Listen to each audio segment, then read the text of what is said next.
night. Team coverage as the polar vortex plunges into the Carolinas. I'm tracking record-breaking cold. Below freezing temperatures and dangerous wind chills right now in the mountains. If you can't get warm, there is help tonight.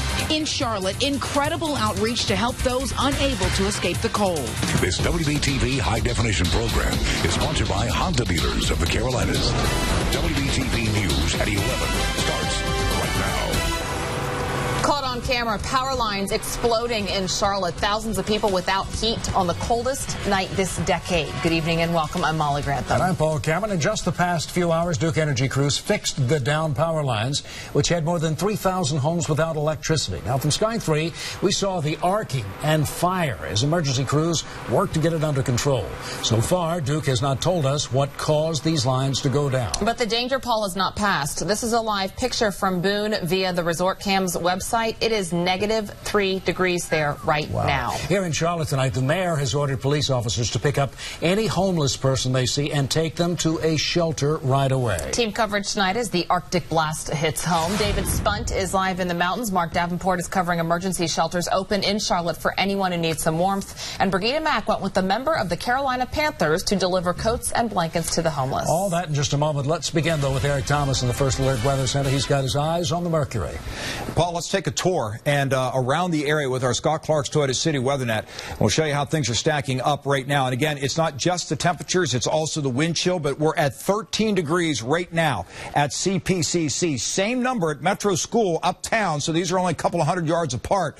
How about 8 degrees, though, already in Statesville? And if you head up into the mountains, and this isn't even the highest elevations, they are 9 degrees below zero right now. The wind chill advisory in effect for everybody outside of the mountains for wind chills as much as 15 below zero. The wind chill warnings in the mountains where we just talked about Boone, they could be going down to 30 below zero wind chill tonight. And the winter storm warning still for that accumulating snow, especially on the western slopes of the mountains of Ashland, Watauga County. And there it is. This massive Arctic air mass continues to roll into the Carolinas. Again, we're expecting to get down to about 8 degrees. Your out-the-door forecast in the morning. And beyond that, I'll let you know how long it hangs around your First Alert forecast. Eric, thank you. There are dozens of closings and delays, as you might imagine, coming into our newsroom right now. Charlotte-Mecklenburg schools on a 2-hour delay tomorrow. Keep your eye on the bottom of the screen for the newest information, and you can find a complete list right now on WBTV.com. Some of the harshest conditions are in the North Carolina mountains. Grandfather Mountain recorded gusts as high as 72 miles an hour. The temperature hit -12 degrees by 7:30 tonight. Wind chill was -53. I'll note at 11 o'clock, David Spunt is just a few miles from there. And David, you're at Blowing Rock, a place certainly living up to its name right now. How are you doing? Hey, Molly, thanks for asking. If you took away the wind, I would be a lot better. The wind has been relentless right now. As Eric was talking about, we are seeing a wind chill -32 degrees right now where I'm standing. The wind has been nonstop. If I'm talking a little bit odd, that's probably why. It's so cold out right now. We've obviously been inside our car, inside our van most of the night, but have to come out to do these shots to let people know to stay inside because it's so cold. I was talking to a man that drove in from Florida. I asked him if he regretted coming up here. He said, no, I love Blowing Rock. I love this time of winter. The roads, icy, but people were driving on the roads. Important to make sure that you only go out on those roads if you have to. I had a chance to speak to Blowing Rock's mayor. He's been living here 35 years. He says this is one of the coldest nights he can remember. It gets everybody's attention, much more so than the snow, because it's life-threatening.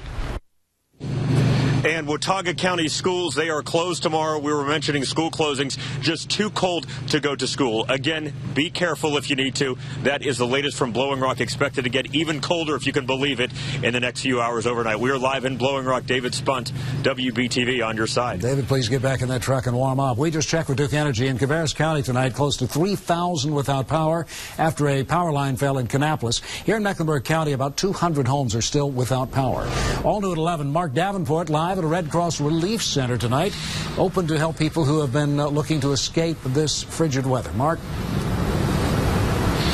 Hey, Paul, yeah, it's so cold outside. We're here on North College Street right now. It's exactly 618 North College. It is a Red Cross warm station for anyone that needs to get out of the cold tonight. They can come here and get warm. This is for anyone and everyone right now. The Red Cross is inside these double doors right now with about 60 people, and they have set up hot cocoa. They've set up some snacks, especially heat, and there's also a nurse on duty inside this building here tonight. We spoke to Angela Broom with the Red Cross, and she told us why it is so important to set up this warm station here just north of the Uptown. These temperatures and wind chill are dangerous, and people need to get out of those conditions, and so we want to make sure a place is provided.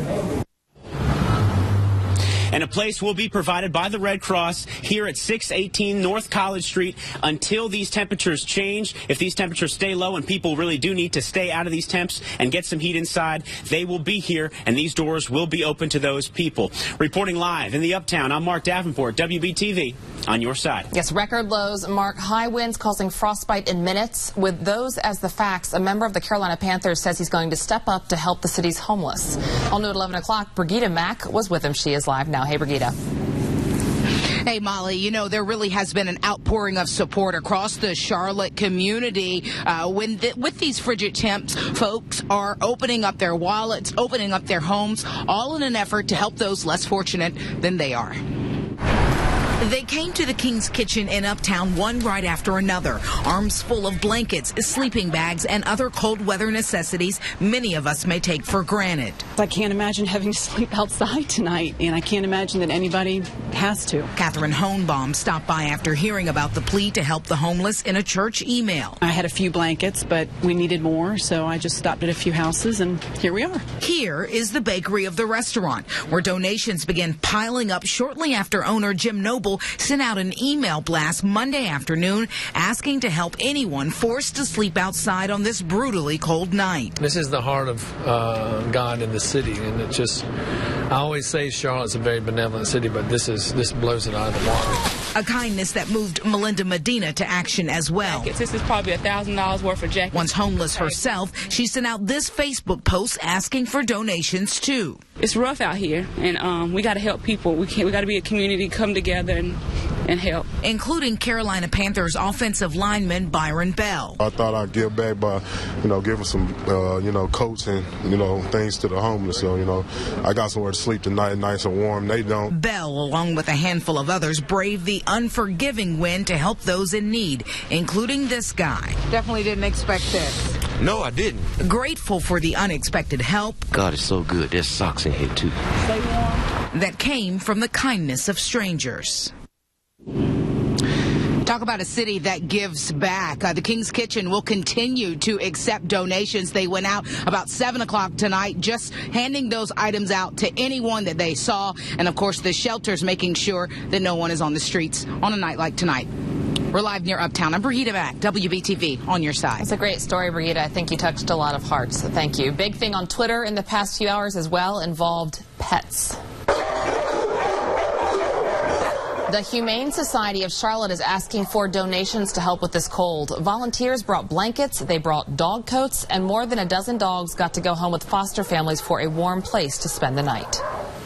We just hope that everybody out there who's watching does the same for their pet. We want to make sure that people remember it's really going to be cold and they need to bring their dogs inside. Remember, despite their fur coats, pets in the Carolinas are not acclimated for extreme cold. If you are uncomfortable, your pet is too. And remember, that's not just tonight, it's tomorrow night as well. Where we're on your side tonight with what you need to do to make sure your car starts in the morning. In below zero temperatures, car batteries, they die. Engine oil can seize up. Antifreeze can stop working. Many drivers here in the Carolinas are not prepared for these conditions. Before you try to crank your engine, maximize starting power by turning off accessories like the radio, the heater, lights. Don't crank your car for longer than 20 seconds. Any longer could damage the starter. And if your car has a fuel-injected engine, don't pump the accelerator while trying to start the car. It just won't do any good. And here's something you can do right now to increase your chances of starting your car tomorrow. Unhook your battery tonight and bring it inside. Warm it up. While this takes some effort, it'll save you some time tomorrow morning while you try to resurrect your battery from the dead. Molly? Okay, Paul, thank you. City road crews pre-treated many highways and overpasses. The Department of Transportation told us it sprayed brine as added precaution for the extreme cold in case of black ice. The city warns it could form on streets early tomorrow. So if you see icy conditions or if you feel any black ice, please call 311 to report where. Some major delays flying tonight as well. From Charlotte Douglas, people are having a hard time trying to get to the Northeast. As one example, flights to Newark are delayed about an hour and a half. Remember, you can find the latest closings and delays on our website, WBTV.com. The cold is also what's trending tonight. Log on to my Facebook page, WBTV's Molly Grantham, and tell us how you're dealing. If you're doing anything different, we will read some of your responses a bit later. And be sure to join John Carter, Christine Nelson, Al Conklin, and Sammy Jo Francis for WBTV News this morning. It begins at 4:30. On at 11 o'clock, investigators say the father of this little girl killed in a Christmas Day car crash was texting while driving. A citation now issued in the death of 1-year-old Alexis Hooper against Alex Hooper, her father. Hooper's car crossed the center line in Wadesboro, went into oncoming traffic, and hit another vehicle. Alex Hooper, his wife Kelsey, and brother Caleb all injured. So was the driver of the other car. The DA has still not decided whether to file any criminal charges. New changes approved tonight for Union County's Department of Social Services. This is all connected to the case of a child found chained to the front porch of a Union County home with a dead chicken around his neck. Investigators arrested Wanda Sue Larson and Dorian Harper and charged them with child abuse. At the time, Larson was a DSS employee. We were there tonight as the Union County Board of Commissioners unanimously adopted a resolution taking direct control of the board overseeing the DSS. Commissioners also created an 11-member advisory committee. Kyla Davenport is in the hospital tonight getting treatment for a respiratory illness. Her family tells us the young girl is awake and alert while doctors work to figure out what happened. Kyla was almost killed in 2012 when police say her stepfather beat her, causing brain damage. The case spurred a new North Carolina law, Kyla's Law, aimed at giving tougher penalties for convicted child abusers. Tens of thousands of children at risk after the state sent Medicaid cards with private information to the wrong addresses. And tonight, for the first time, we know how it happened. That's next at 11. Plus, Jeremy Mayfield pleads guilty in a drug and theft case. Only WBTV cameras were there, and only we can tell you why the former NASCAR driver won't spend a single night in jail. Here's Eric. Okay, Paul, thanks a lot. Well, I don't need to tell you the Arctic air has arrived. I suppose you're depending on me to tell you when it's going to leave. And, of course, we are all over that. It's coming up in your 7-day First Alert forecast.